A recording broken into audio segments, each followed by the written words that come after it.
रूस और यूक्रेन के बीच चल रहे युद्ध को लेकर कई भारतीय छात्र वहां पर फंसे हुए हैं और जिनको भारत सरकार द्वारा लाया भी जा रहा है। कई ऐसे वीडियो भी आ रहे हैं जिन्हें कई काफ़ी परेशानियों का सामना भी करना पड़ रहा है। लेकिन हमारे साथ में इस वक्त मौजूद है इंदौर की रहने वाली सृष्टि शर्मा, जो कि वहाँ पर यूक्रेन में पढ़ाई कर रही थी और वो भारत सरकार द्वारा यहाँ पर उनको लाया गया है और हम उनसे बातचीत करते हैं उनका कैसा अनुभव रहा। सृष्टि, बताइए किस तरीके से आप वहाँ पे, पहले तो कहाँ पे थी और किस तरीके से अनुभव आपका? मैं चर्निवित्सी यूक्रेन में थी, जो बॉर्डर के से ज़्यादा दूर नहीं है। और जिस टाइम तक ब्लास्ट नहीं हुआ था तब तक के लिए सिचुएशन नॉर्मल थी। हमारी क्लासेस भी नॉर्मली चल रही थी और सब ठीक था, मतलब लग नहीं रहा था कि वॉर होगा। तो कितने समय से आप वहाँ हैं यूक्रेन में? 5 साल। This was my 5th year. 50 years. जी। अच्छा, कैसा अनुभव रहा जब वहाँ से आपको बोला गया कि आप यहाँ से जा सकते हैं? जब हम लोगों को एडवाइजरी आ गई थी, लाइक 16 फरवरी अराउंड आ गई थी कि आप लोगों को अगर एसेंशियल नहीं है आपका रुकना तो आप जा सकते हैं। पर हम उसी का वेट कर रहे थे कि हमारी यूनिवर्सिटी या हमारे कॉलेज के थ्रू हमको पता चल जाए कि क्लासेस ऑनलाइन रहेगी पूरे सेमेस्टर, तो हम जाएंगे, क्योंकि सेंस नहीं लग रहा था कि जाएंगे और वापस आना पड़ेगा उसका। तो इस वजह से हम लोग वहीं पे स्टे कर रहे थे। और टीचर्स और यूनिवर्सिटी जो भी थे हमारे, उन लोग वो लोग वहाँ के जो सिटीज़न भी थे वो लोग काफ़ी कॉन्फिडेंट थे कि वॉर नहीं होगा, क्योंकि होता रहता है ये पड़ोसी देश के बीच में, तो नहीं होगा। तो हम लोग इस वजह से वहाँ पे रुके हुए थे।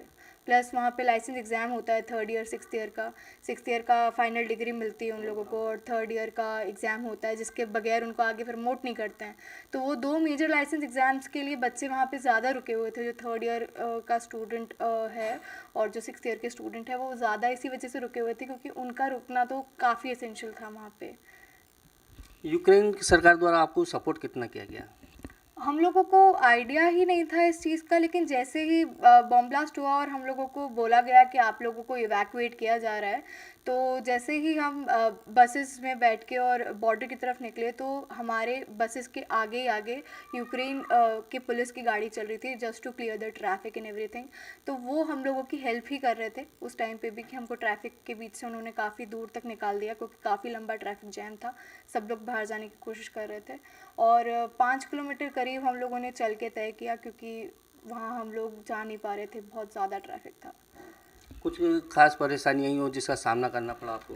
जिस टाइम मैं यूक्रेन से बाहर निकली हूँ, मेरा सेकंड बैच था जो दिल्ली में उतरा है। मेरे टाइम पे इतनी प्रॉब्लम्स नहीं थी, क्योंकि इतनी भीड़ नहीं थी वहाँ पे। और हमारा टाइम, हम बहुत स्मूथली आ गए, क्योंकि जितना टाइम लगा, हालांकि 25 फरवरी से मैं ट्रैवल कर रही हूँ। 25 से मैं चर्निवित्सी छोड़ दिया था, मैं निकल गई थी। तब से हम ट्रैवलिंग ही कर रहे हैं, हम स्टे नहीं करा कहीं पे हम लोग ने, हम ट्रैवल ही किए जा रहे हैं। हमको रुकना वहीं पड़ा जहाँ ज़रूरी था, जहाँ इमिग्रेशन के लिए हमको लाइन में लगना पड़ा। और रोमानिया में भी हम लोग को इमिग्रेशन में लाइन में लगना पड़ा। रोमानिया वॉज लिटिल फास्टर, क्योंकि वहाँ पे हमें शायद 1.5 घंटे में हम 250 बच्चों का इमिग्रेशन हो गया। जबकि यूक्रेन साइड ऑफ बॉर्डर में हम लोगों को 3 घंटे लग गए थे उस चीज़ के लिए, क्योंकि वहाँ पे भीड़ ज़्यादा थी। यूक्रेनियंस भी थे और दूसरे सिटीज़न भी थे वहाँ के, और दूसरी कंट्री के सिटीजन्स भी थे। तो इसलिए हमको वहाँ पे टाइम लग गया, अदरवाइज़ हम लोग स्मूथली निकल के आ गए थे। और उसके बाद जैसे ही हमने क्रॉस किया, हमको स्मूथली एयरपोर्ट भी भिजवा दिया गया वहीं से।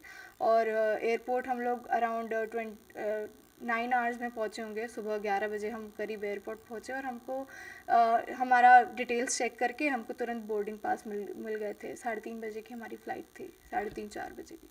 अच्छा, जिस तरीके से अब वीडियो आ रहे हैं वहाँ के छात्रों के, जिस तरीके से वो भारत सरकार से गुहार लगा रहे हैं, परेशानियों का सामना करना पड़ रहा है, तो उन लोगों के लिए आप क्या कहेंगे? प्रॉब्लम्स तो है वहाँ पे अभी हाल फ़िलहाल कंडीशन में, क्योंकि कई मेरे दोस्त भी वहाँ फंसे हुए हैं। कई लोगों ने बॉर्डर पार कर ली है। तो अगर आप बॉर्डर्स पे हैं, तो मैं आपको यही बोलूँगी कि जैसे ही बॉर्डर क्रॉस हो तो आपको शेल्टर में रहना पड़ेगा, क्योंकि बल्क में इतने बच्चे हैं कि अब एकदम आप नहीं निकल सकते।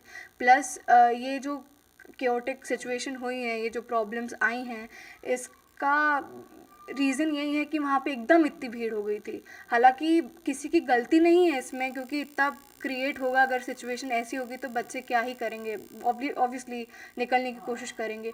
लेकिन यदि आपको बोला गया है कि आपको यहाँ रहना है, आप बंकर्स में रहिए, आप अभी बॉर्डर्स में मत जाइए, क्योंकि बॉर्डर्स भी सेफ़ नहीं है। तो आप जहाँ पे हैं आप वहीं रहिए। जो लोग बॉर्डर्स पे अभी हाल ही में उपस्थित है, जो प्रेजेंटली बॉर्डर पे हैं, वो लोग कोशिश करिए कि जल्द से जल्द बॉर्डर क्रॉस कर जाए। एक बार बॉर्डर क्रॉस हो गया तो आप काफ़ी सेफ़ हैं। और जो लोग बॉर्डर्स पे नहीं हैं और बॉर्डर्स पे जाने की कोशिश कर रहे हैं, तो अभी अगर आप सेफ़ जगह पे हो तो आप सेफ़ जगह पे ही रहो। Wait for the embassy, wait for officials to call you, क्योंकि सबके डिटेल्स है वहाँ पे।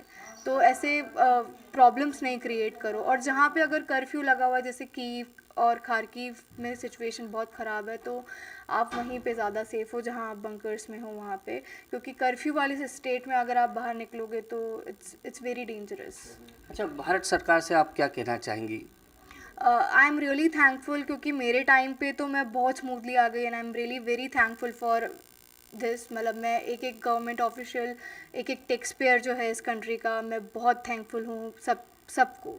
लेकिन अभी जो सिचुएशन है वहाँ पे वो ख़तरनाक है, वो बुरी है, बच्चे परेशान हो रहे हैं और प्रॉब्लम्स आ रही है वहाँ पे। बच्चे रोमानिया में भी अगर है या कोई भी उन्होंने बॉर्डर क्रॉस कर लिए वहाँ पे भी है, तो वहाँ पे भी शेल्टर्स में हैं, फंसे हुए तो वो हैं अभी भी।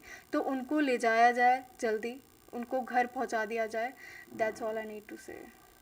तो ये थे हमारे साथ में इंदौर की सृष्टि शर्मा। इनका साफ तौर पर कहना है कि यह तो सकुशल भारत सरकार द्वारा इनको लाया गया है, और जो अभी वहाँ पे भारतीय छात्र फंसे हुए हैं उनको भी सकुशल भारत लाया जा सके। इंदौर से फिरोज खान, एबीपी न्यूज़, इंदौर।